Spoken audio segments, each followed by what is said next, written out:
BJP ಶಾಸಕ ಹರೀಶ್ ಮೇಲೆ ಮೊಟ್ಟೆ ಎಸೆತಕ್ಕೆ ವಿಧಾನಸೌಧದಲ್ಲಿ ಕೇಸರಿ ಪ್ರತಿಭಟನೆ ನಡೆಸ್ತಾ ಇದೆ. ವಿಧಾನಸೌಧದ ಗಾಂಧಿ ಪ್ರತಿಮೆ ಬಳಿ ಬಿಜೆಪಿ ಶಾಸಕರು ಪ್ರತಿಭಟನೆ ಮಾಡಿದ್ರು. ಶಾಸಕ ಹರೀಶ್ ಮೇಲೆ ಮೊಟ್ಟೆ ಎಸೆದ ಘಟನೆಯನ್ನ ಖಂಡಿಸಿ ಕೇಂದ್ರಕ್ಕೆ ರಾಜ್ಯಪಾಲರು ದೂರು ನೀಡಿದ್ರು. ಪ್ರತಿಭಟನೆಯಲ್ಲಿ ಬಿಜೆಪಿ ನಾಯಕರು ಕೇಂದ್ರ ಸರ್ಕಾರದ ವಿರುದ್ಧ ಘೋಷಣೆ ಕೂಗಿದ್ರು.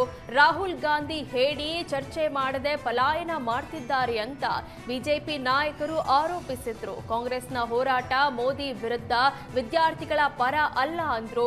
ದೇಶವನ್ನ ಅಭದ್ರಗೊಳಿಸಲು ಸಂಚು ನಡೀತಾ ಇದೆ ಅಂತ ಬಿಜೆಪಿ ನಾಯಕರು ವಾಗ್ದಾಳಿ ನಡೆಸಿದ್ರು. ಬೆಂಗಳೂರು ಮೈಸೂರು ದಶಪಥ ಸಂಚಾರ ಮತ್ತಷ್ಟು ದುಬಾರಿಯಾಗಿದೆ. 3 ತಿಂಗಳಲ್ಲಿ 2ನೇ ಬಾರಿಗೆ ಟೋಲ್ ದರ ಹೆಚ್ಚಳ ಮಾಡಿ ಹೆದ್ದಾರಿ ಪ್ರಾಧಿಕಾರ ಆದೇಶ ನೀಡಿದೆ. ಏಪ್ರಿಲ್ 1ರಂದು ಟೋಲ್ ದರ ಹೆಚ್ಚಿಸಿದ್ದ ಹೆದ್ದಾರಿ ಪ್ರಾಧಿಕಾರ ಇದೀಗ ನಿನ್ನೆಯಿಂದ ಮತ್ತೆ ದರ ಏರಿಕೆ ಮಾಡಿದೆ. 5 ರೂಪಾಯಿಯಿಂದ 35 ರೂಪಾಯಿಗಳವರೆಗೆ ಟೋಲ್ ದರ ಹೆಚ್ಚಿಸಲಾಗಿದೆ. ಪರಿಣಾಮ ಬೆಂಗಳೂರು ಮೈಸೂರು ನಡುವೆ ಸಂಚರಿಸುವ ಸಾವಿರಾರು ವಾಹನ ಸವಾರರ ಜೇಬಿಗೆ ಈ ಮೂಲಕ ಕತ್ತರಿ ಬಿದ್ದಿದೆ. ಈಗಾಗಲೇ ದುಬಾರಿ ಟೋಲ್ನಿಂದ ಪರದಾಡ್ತಾ ಇದ್ದ ವಾಹನ ಸವಾರರಿಗೆ ಇದು ಮತ್ತೊಂದು ಹೊಡೆತ. ಆಗಾಗ ದರ ಹೆಚ್ಚಳ ಮಾಡ್ತಾ ಇರೋದಕ್ಕೆ ಸಾರ್ವಜನಿಕರು ಆಕ್ರೋಶವನ್ನು ವ್ಯಕ್ತಪಡಿಸಿದ್ದಾರೆ. ದಿನನಿತ್ಯ ಓಡಾಡೋರು ಹೆಚ್ಚಿನ ಹೊರೆ ಹೊರಬೇಕಾಗಿದೆ. ರಾಜ್ಯದಲ್ಲಿ ಮಳೆ ಕೊರತೆಯಿಂದ ಜಲವಿದ್ಯುತ್ ಉತ್ಪಾದನೆ ಭಾರೀ ಪ್ರಮಾಣದಲ್ಲಿ ಕುಸಿದಿದೆ. ಈ ಬಾರಿ 60% ವಿದ್ಯುತ್ ಕೊರತೆ ಎದುರಾಗುವ ಆತಂಕ ಇಂಧನ ಇಲಾಖೆಯನ್ನ ಕಾಡ್ತಾ ಇದೆ. ಮಳೆ ಕೊರತೆಯಿಂದ ರಾಜ್ಯದ ಜಲ ವಿದ್ಯುತ್ ಉತ್ಪಾದನೆ ಗಣನೀಯವಾಗಿ ಕುಸಿದಿದೆ. ಕಳೆದ ವರ್ಷ ಇದೇ ಅವಧಿಯಲ್ಲಿ ರಾಜ್ಯದಲ್ಲಿ 5096 ಮಿಲಿಯನ್ ಯೂನಿಟ್ ವಿದ್ಯುತ್ ಉತ್ಪಾದನೆಯಾಗಿತ್ತು. ಆದರೆ ಈ ಬಾರಿ ಕೇವಲ 1990 ಮಿಲಿಯನ್ ಯೂನಿಟ್ ಮಾತ್ರ ಉತ್ಪಾದನೆಯಾಗಿದೆ. ಜಲಾಶಯಗಳಲ್ಲಿ ನೀರಿನ ಮಟ್ಟ ಕುಸಿದಿರೋದು ಇದಕ್ಕೆ ಕಾರಣ. ಬಿಸಿಲಿನ ತೀವ್ರತೆಯಿಂದ ಗೃಹ ಮತ್ತು ಕೃಷಿ ಕ್ಷೇತ್ರಗಳಲ್ಲಿ ವಿದ್ಯುತ್ ಬೇಡಿಕೆ ಏರಿಕೆಯಾಗಿದೆ. ಉತ್ಪಾದನೆ ಕುಸಿತ ಬೆನ್ನಲ್ಲೇ ರಾಜ್ಯ ಇಂಧನ ಇಲಾಖೆ ಅನ್ಯ ರಾಜ್ಯಗಳಿಂದ ವಿದ್ಯುತ್ ಖರೀದಿಗೆ ಮೊರೆ ಹೋಗಿದೆ. ಜಲವಿದ್ಯುತ್ ಉತ್ಪಾದನೆ ಕುಸಿತದಿಂದ ರಾಜ್ಯದಲ್ಲಿ ವಿದ್ಯುತ್ ಕ್ಷಾಮ ಭೀತಿ ಎದುರಾಗಿದೆ. ಬೆಂಗಳೂರಿನ ಇಂದಿರಾನಗರ ಬಳಿ ಕೆಎಸ್ಆರ್ಟಿಸಿ ಬಸ್ ಓವರ್ಟೇಕ್ ಮಾಡಲು ಹೋಗಿ ಸರಣಿ ಅಪಘಾತ ಸಂಭವಿಸಿ ಹಲವರು ಗಾಯಗೊಂಡಿದ್ದಾರೆ. ಇಂದಿರಾನಗರದಲ್ಲಿ ಕೆಎಸ್ಆರ್ಟಿಸಿ ಬಸ್ ಓವರ್ಟೇಕ್ ಮಾಡಲು ಹೋಗಿ ಮುಂದೆ ಹೋಗ್ತಾ ಇದ್ದ ಕಾರಿಗೆ ರಭಸವಾಗಿ ಡಿಕ್ಕಿ ಹೊಡೆದಿದೆ. ಈ ರಭಸಕ್ಕೆ ಕಾರು ಮುಂದಿದ್ದ ಗೂಡ್ಸ್ ವಾಹನಕ್ಕೆ ಡಿಕ್ಕಿಯಾಗಿದೆ. ಗೂಡ್ಸ್ ವಾಹನ 2 ಇವಿ ಬೈಕ್ಗಳಿಗೆ ಡಿಕ್ಕಿ ಹೊಡೆದು ಸರಣಿ ಅಪಘಾತ ಸಂಭವಿಸಿದೆ. ಅಪಘಾತದಲ್ಲಿ ಹಲವರಿಗೆ ಗಾಯಗಳಾಗಿದೆ. ಇನ್ನು ಗಾಯಾಳುಗಳಿಗೆ ಆಸ್ಪತ್ರೆಯಲ್ಲಿ ಚಿಕಿತ್ಸೆ ನೀಡುತ್ತಾ ಇದ್ದು, ಆಂಧ್ರದ ಪಲಮೇನೂರುವಿನಿಂದ ಬೆಂಗಳೂರಿಗೆ ಹೊರಟಿದ್ದ ಕೆಎಸ್ಆರ್ಟಿಸಿ ಬಸ್ನಲ್ಲಿ ಪ್ರಯಾಣಿಸ್ತಾ ಇದ್ರು. ಸ್ಥಳಕ್ಕೆ ಪೊಲೀಸರು ಭೇಟಿ ನೀಡಿ ಪರಿಶೀಲಿಸಿದ್ದಾರೆ. ಮಂಗಳೂರಿನಲ್ಲಿ ಸೇನಾ ಹೆಲಿಕಾಪ್ಟರ್ಗಳು ಮಾಕ್ ಡ್ರಿಲ್ ನಡೆಸ್ತಾ ಇವೆ. ಏಕಾಏಕಿ ಸೇನಾ ಹೆಲಿಕಾಪ್ಟರ್ ರೌಂಡ್ಸ್ನಿಂದ ಜನರು ಆತಂಕಕ್ಕೊಳಗಾಗಿದ್ದಾರೆ. ಆದರೆ ಭಯೋತ್ಪಾದಕ ದಾಳಿ ಆದಾಗ ಹೇಗೆ ಕಾರ್ಯಾಚರಣೆ ನಡೆಸಬೇಕು ಅನ್ನೋದರ ಅಣುಕು ಪ್ರದರ್ಶನಕ್ಕಾಗಿ ಮಾಕ್ ಡ್ರಿಲ್ ನಡೆಸಲಾಯಿತು. ಎನ್ಎಂಪಿಎ, ಇನ್ಫೋಸಿಸ್ ಶಿಕ್ಷಣ ಸಂಸ್ಥೆಗಳ ಬಳಿಕ ಮಾಕ್ ಡ್ರಿಲ್ ಮಾಡಲಾಯಿತು. ಎನ್ಎಸ್ಜಿಯ ರೆಡ್ ಫೋರ್ಸ್ನಿಂದ ಅಟ್ಯಾಕ್, ಎನ್ಎಸ್ಜಿಯ ಬ್ಲೂ ಫೋರ್ಸ್ನಿಂದ ರಕ್ಷಣಾ ಕಾರ್ಯಾಚರಣೆ ನಡೆಸಲಾಯಿತು. ಪಾದಾಚಾರಿ ಮಾರ್ಗದಲ್ಲಿ ಬೈಕ್ ಚಲಾಯಿಸಿದ್ರೆ ಇನ್ಮುಂದೆ ದುಬಾರಿ ದಂಡ ಕಟ್ಟಬೇಕಾಗತ್ತೆ. ದಂಡವನ್ನ 500 ರೂಪಾಯಿಯಿಂದ 5,000 ರೂಪಾಯಿವರೆಗೆ ಏರಿಕೆ ಮಾಡುವಂತೆ ಸಚಿವ ಕೃಷ್ಣ ಭೈರೇಗೌಡ ಪ್ರಸ್ತಾವಿಸಿದ್ದಾರೆ. ಸಾರಿಗೆ ಸಚಿವ ಭೈರತಿ ಸುರೇಶ್ ಅವರಿಗೆ ಪತ್ರ ಬರೆದಿರುವ ಸಚಿವ ಕೃಷ್ಣ ಭೈರೇಗೌಡ ಫುಟ್ಪಾತ್ ಮೇಲೆ ವಾಹನ ಚಾಲನೆ ಮಾಡೋದ್ರ ವಿರುದ್ಧ ಕಠಿಣ ಕ್ರಮ ಕೈಗೊಳ್ಳಬೇಕು ಅಂತ ಒತ್ತಾಯಿಸಿದ್ದಾರೆ. ಪ್ರಸ್ತುತ 500 ರೂಪಾಯಿ ಇರುವ ದಂಡವನ್ನ 5,000 ರೂಪಾಯಿಗೆ ಏರಿಕೆ ಮಾಡಬೇಕು ಅಂತ ಪತ್ರದಲ್ಲಿ ಕೋರಿದ್ದಾರೆ. ಫುಟ್ಪಾತ್ ಮೇಲೆ ವಾಹನ ಚಾಲನೆಯಿಂದ ಪಾದಚಾರಿಗಳಿಗೆ ತೀವ್ರ ಕಿರಿಕಿರಿ ಉಂಟಾಗ್ತಿದೆ. ಅನೇಕ ಬಾರಿ ಪಾದಚಾರಿಗಳಿಗೆ ಅಪಘಾತಗಳು ಸಂಭವಿಸಿವೆ. ಹೀಗಾಗಿ ಫುಟ್ಪಾತ್ ಮೇಲೆ ವಾಹನ ಚಾಲನೆ ಮಾಡೋದ್ರ ವಿರುದ್ಧ ಕ್ರಮ ಅಗತ್ಯ. ಅಪಘಾತವಾದರೆ ಕಠಿಣ ಕಾನೂನು ಕ್ರಮ ಜಾರಿಗೆ ತರಬೇಕು ಅಂತ ಸಚಿವರು ಆಗ್ರಹಿಸಿದ್ದಾರೆ. 167ನೇ ಆದಾಯ ತೆರಿಗೆ ದಿನಾಚರಣೆಯ ಅಂಗವಾಗಿ ಬೆಂಗಳೂರಲ್ಲಿ ಆದಾಯ ತೆರಿಗೆ ಇಲಾಖೆ ವಾಕಥಾನ್ ಆಯೋಜಿಸಿತ್ತು. ಕರ್ನಾಟಕ ಮತ್ತು ಗೋವಾ ವಲಯದ ಪ್ರಧಾನ ಮುಖ್ಯ ಆಯುಕ್ತೆ ವಿದಿಶಾ ಖೈರಾ ವಾಕಥಾನ್ಗೆ ಚಾಲನೆ ಕೊಟ್ಟರು. ಬೆಂಗಳೂರಿನ ಕ್ವೀನ್ಸ್ ರಸ್ತೆಯಲ್ಲಿರುವ ಆದಾಯ ತೆರಿಗೆ ಇಲಾಖೆಯ ಕಚೇರಿಯಿಂದ ವಾಕಥಾನ್ಗೆ ಫ್ಲಾಗ್ ಆಫ್ ನೀಡಲಾಯಿತು. ಸಾರ್ವಜನಿಕ ಸೇವೆ, ರಾಷ್ಟ್ರ ನಿರ್ಮಾಣ, ತೆರಿಗೆ ಜಾಗೃತಿ ಮತ್ತು ಆರೋಗ್ಯಕರ ಜೀವನದ ಸಂದೇಶವನ್ನು ಉತ್ತೇಜಿಸುವ ಹಿನ್ನೆಲೆ ಈ ಕಾರ್ಯಕ್ರಮ ಆಯೋಜಿಸಲಾಗಿತ್ತು.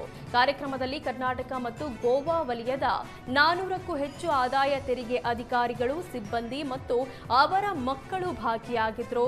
ನಾಗರಿಕರಲ್ಲಿ ಜವಾಬ್ದಾರಿಯುತ ತೆರಿಗೆ ಪಾಲನೆ ಮತ್ತು ಆರೋಗ್ಯಕರ ಜೀವನದ ಸಂದೇಶ ಸಾರೋದೇ ವಾಕಥಾನ್ ಉದ್ದೇಶ ಅಂತ ಪ್ರಧಾನ ಮುಖ್ಯ ಆಯುಕ್ತ ವಿದಿಶಾ ಖೈರಾ ಹೇಳಿದ್ರು. ಬೆಂಗಳೂರು ನಗರ ಐಟಿ ಕಮಿಷನರ್ ಮಹೇಶ್ ಸೇರಿದಂತೆ ಹಿರಿಯ ಅಧಿಕಾರಿಗಳು ಪಾಲ್ಗೊಂಡಿದ್ರು. ಶಿವಮೊಗ್ಗ ಕೇಂದ್ರ ಕಾರಾಗೃಹದಲ್ಲಿ ಕೈದಿಗಳಿಂದ ರಕ್ತದಾನ ಶಿಬಿರ ಹಮ್ಮಿಕೊಳ್ಳಲಾಗಿತ್ತು. ಜೈಲಿನೊಳಗೂ ಮಾನವೀಯ ಸೇವೆ ಮಾಡಬಹುದು ಅಂತ ಕೈದಿಗಳು ಸಾಬೀತುಪಡಿಸಿದ್ರು. ಶಿವಮೊಗ್ಗ ಕೇಂದ್ರ ಕಾರಾಗೃಹದಲ್ಲಿ ಜೈಲಾಧಿಕಾರಿ ಡಾಕ್ಟರ್ ಪಿ ರಂಗನಾಥ್ ಅವರ ನೇತೃತ್ವದಲ್ಲಿ ರಕ್ತದಾನ ಶಿಬಿರ ಆಯೋಜಿಸಲಾಗಿತ್ತು. ಶಿಬಿರದಲ್ಲಿ ಕಾರಾಗೃಹದ ಖೈದಿಗಳು ಸ್ವಯಂ ಪ್ರೇರಿತರಾಗಿ ರಕ್ತದಾನ ಮಾಡಿದ್ರು. ರಕ್ತದಾನದ ಮೂಲಕ ಕೈದಿಗಳು ಸಮಾಜಕ್ಕೆ ತಮ್ಮ ಕೊಡುಗೆಯನ್ನ ನೀಡಿದ್ರು. ಶಿಬಿರದಲ್ಲಿ ಶಿವಮೊಗ್ಗದ ಕಾನೂನು ಸೇವಾ ಪ್ರಾಧಿಕಾರದ ಕಾರ್ಯದರ್ಶಿ ನ್ಯಾಯಾಧೀಶರಾದ ಸಂತೋಷ್ ಅವರು ಭಾಗಿಯಾಗಿದ್ದರು. ಖೈದಿಗಳ ಮಾನವೀಯ ಸೇವಾ ಕಾರ್ಯಕ್ಕೆ ಅಧಿಕಾರಿಗಳು ಶ್ಲಾಘನೆ ವ್ಯಕ್ತಪಡಿಸಿದರು. ಮುಂಬೈ ಪೊಲೀಸರ ಹೆಸರಲ್ಲಿ ಕರೆ ಮಾಡಿ ಡಿಜಿಟಲ್ ಅರೆಸ್ಟ್ ಮಾಡೋದಾಗಿ ಬೆದರಿಸಿ 30 ಲಕ್ಷಕ್ಕೂ ಹೆಚ್ಚು ಹಣ ದೋಚಲಾಗಿದೆ. ವೈಟ್ಫೀಲ್ಡ್ ಸನ್ ಪೊಲೀಸ್ ಠಾಣೆಯಲ್ಲಿ ಈ ಬಗ್ಗೆ ಪ್ರಕರಣ ದಾಖಲಾಗಿದೆ. ಬೆಳಂದೂರು ಭಾಗದಲ್ಲಿ ವಾಸಿಸ್ತಾ ಇರುವ ಸೋನಂ ಅನ್ನೋರಿಗೆ ರೂನಾ ಲೈಲಾ ಎಂಬ ಹೆಸರಿನ ಅಪರಿಚಿತ ಸಂಖ್ಯೆಯಿಂದ ಕರೆ ಬಂದಿದೆ.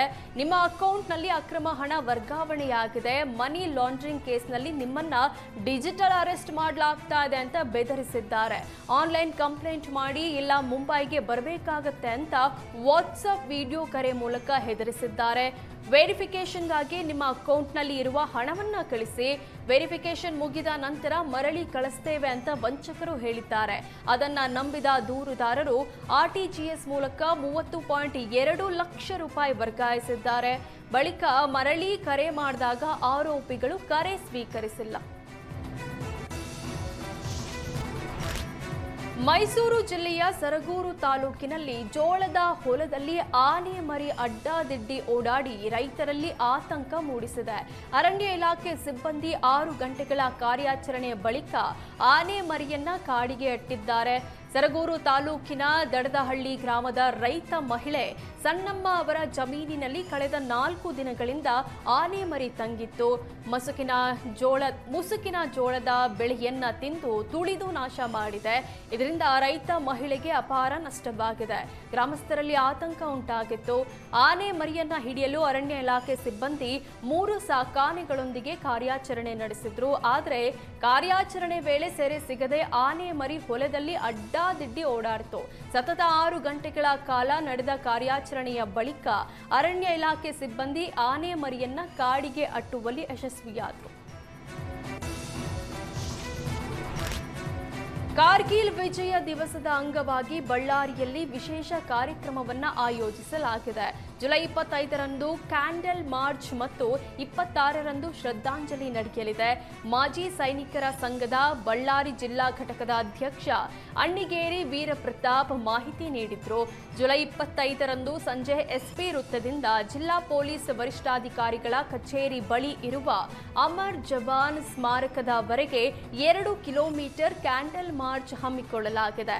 ಜುಲೈ 26ರಂದು ಬೆಳಗ್ಗೆ 8:30ಕ್ಕೆ ಅಮರ್ ಜವಾನ್ ಸ್ಮಾರಕದ ಮುಂಭಾಗದಲ್ಲಿ ಶ್ರದ್ಧಾಂಜಲಿ ನಡೆಯಲಿದೆ. ಕಾರ್ಗಿಲ್ ಯುದ್ಧದಲ್ಲಿ ದೇಶಕ್ಕಾಗಿ ಪ್ರಾಣ ತ್ಯಾಗ ಮಾಡಿದ ಸೈನಿಕರ ತ್ಯಾಗ, ದೇಶಭಕ್ತಿ ಮತ್ತು ಸೇವೆಯ ಮಹತ್ವವನ್ನ ಇಂದಿನ ಯುವ ಪೀಳಿಗೆಗೆ ತಿಳಿಸುವ ಉದ್ದೇಶದಿಂದ ಈ ಕಾರ್ಯಕ್ರಮ ಆಯೋಜಿಸಲಾಗಿದೆ. ಇನ್ನು ಕಾರ್ಯಕ್ರಮದಲ್ಲಿ ರೈತ ಸಂಘಟನೆಗಳು, ಎನ್ಸಿಸಿ, ಸ್ಕೌಟ್ಸ್ ಮತ್ತು ಗೈಡ್ಸ್, ಸಾರ್ವಜನಿಕರು, ಜಿಲ್ಲಾಡಳಿತದ ಅಧಿಕಾರಿಗಳು ಹಾಗೂ ನಗರದ ವಿವಿಧ ಶಾಲಾ ಕಾಲೇಜುಗಳ ವಿದ್ಯಾರ್ಥಿಗಳು ಭಾಗಿಯಾಗಲಿದ್ದಾರೆ.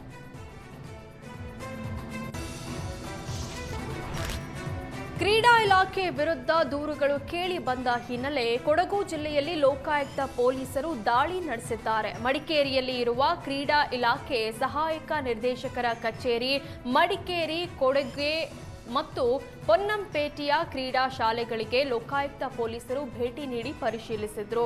ಏಕಕಾಲಕ್ಕೆ 3 ಕಡೆ ಈ ದಾಳಿ ನಡೆಸಿ ಪರಿಶೀಲಿಸಲಾಗಿದೆ. ದಾಖಲೆಗಳನ್ನು ಪರಿಶೀಲಿಸಿ ವಿಚಾರಣೆ ನಡೆಸಲಾಯಿತು. ಇತ್ತೀಚೆಗೆ ಉಪ ಲೋಕಾಯುಕ್ತ ನ್ಯಾಯಮೂರ್ತಿ ಫಣೀಂದ್ರ ಅವರು ಕೊಡಗಿಗೆ ಭೇಟಿ ನೀಡಿದ ವೇಳೆ ಕ್ರೀಡಾ ಇಲಾಖೆ ವಿರುದ್ಧ ಹಲವು ದೂರುಗಳು ಕೇಳಿ ಬಂದಿದ್ವು. ಈ ದೂರುಗಳ ಹಿನ್ನೆಲೆ ಲೋಕಾಯುಕ್ತ ಪೊಲೀಸರು ಏಕಕಾಲದಲ್ಲಿ ಪರಿಶೀಲಿಸಿದ್ದಾರೆ. ಮಹಾರಾಷ್ಟ್ರದ ಪಶ್ಚಿಮ ಘಟ್ಟದಲ್ಲಿ ಧಾರಾಕಾರ ಮಳೆಯಾಗ್ತಾ ಇರುವ ಹಿನ್ನೆಲೆ ಬೆಳಗಾವಿಯ ದೂದ್ಗಂಗಾ ನದಿ ಮೈದುಂಬಿ ಹರಿತಾ ಇದೆ. ಮಹಾರಾಷ್ಟ್ರದ ಪಶ್ಚಿಮ ಘಟ್ಟ ಪ್ರದೇಶದಲ್ಲಿ ಸುರಿತಾ ಇರುವ ಮಳೆಯಿಂದ ದೂದ್ಗಂಗಾ ನದಿಗೆ ಸುಮಾರು 15,000 ಕ್ಯೂಸೆಕ್ಗೂ ಹೆಚ್ಚು ಒಳ ಹರಿವು ಬಂದಿದೆ. ಇದರಿಂದ ನದಿ ಮೈದುಂಬಿ ಹರಿತಾ ಇದೆ. ಬೆಳಗಾವಿ ಜಿಲ್ಲೆ ಚಿಕ್ಕೋಡಿ ತಾಲೂಕಿನ ಯಕ್ಸಂಬ ಪಟ್ಟಣದ ಹೊರವಲಯದ ಮುಲ್ಲಾನ್ಕಿ ತೋಟದಲ್ಲಿರುವ ಮನ್ಸೂರ್ ಅಲಿ ದರ್ಗಾ ಸಂಪೂರ್ಣ ಮುಳುಗಡೆಯಾಗಿದೆ. ದೂದ್ಗಂಗಾ ದಡದಲ್ಲಿರುವ ಗ್ರಾಮಗಳ ಜನರಲ್ಲಿ ಆತಂಕ ಮನೆ ಮಾಡಿದೆ. ನದಿ ದಡದ ತಗ್ಗು ಪ್ರದೇಶದ ಜನರನ್ನ ಎಚ್ಚರಿಕೆಯಿಂದ ಇರುವಂತೆ ಸೂಚಿಸಲಾಗಿದೆ. ಮುಂದಿನ 24 ಗಂಟೆ ಮಳೆಯ ಮುನ್ಸೂಚನೆ ಇರೋದ್ರಿಂದ ಅಧಿಕಾರಿಗಳು ಸದಾ ನಿಗಾ ವಹಿಸಿದ್ದಾರೆ. ಪ್ರವಾಸಿಗರು ಮತ್ತು ಭಕ್ತರು ನದಿ ದಡಕ್ಕೆ ತೆರಳದಂತೆ ಮನವಿ ಮಾಡಲಾಗಿದೆ. ಹಡಗಲಿ ಪಟ್ಟಣದಲ್ಲಿ ಸಿಎನ್ಜಿ ಇಂಧನ ಸೋರಿಕೆಯಿಂದ ಭಾರೀ ಅನಾಹುತವೊಂದು ತಪ್ಪಿದೆ. ಹಡಗಲಿ ಪಟ್ಟಣದ ಜಿಬಿಆರ್ ಕಾಲೇಜು ಮುಂದೆ ಈ ಘಟನೆ ನಡೆದಿದೆ. ಜಿಬಿಆರ್ ಕಾಲೇಜು ಮುಂದೆ ಸಿಎನ್ಜಿ ಸಾಗಾಣಿಕೆ ಮಾಡ್ತಾ ಇದ್ದ ವಾಹನದಲ್ಲಿ ಇಂಧನ ಸೋರಿಕೆಯಾಗಿದೆ. ವಿಷಯ ತಿಳಿಯುತ್ತಿದ್ದಂತೆಯೇ ಅಗ್ನಿಶಾಮಕ ಸಿಬ್ಬಂದಿ ಸ್ಥಳಕ್ಕೆ ದೌಡಾಯಿಸಿದ್ರು. ತಕ್ಷಣವೇ ಸೋರಿಕೆ ನಿಯಂತ್ರಣ ಕಾರ್ಯಾಚರಣೆ ನಡೆಸಿ ಅಪಾಯವನ್ನ ತಪ್ಪಿಸಿದ್ರು. ಸಿಬ್ಬಂದಿಯ ಸಮಯ ಪ್ರಜ್ಞೆಯಿಂದ ಯಾವುದೇ ಅನಾಹುತ ಸಂಭವಿಸಿಲ್ಲ.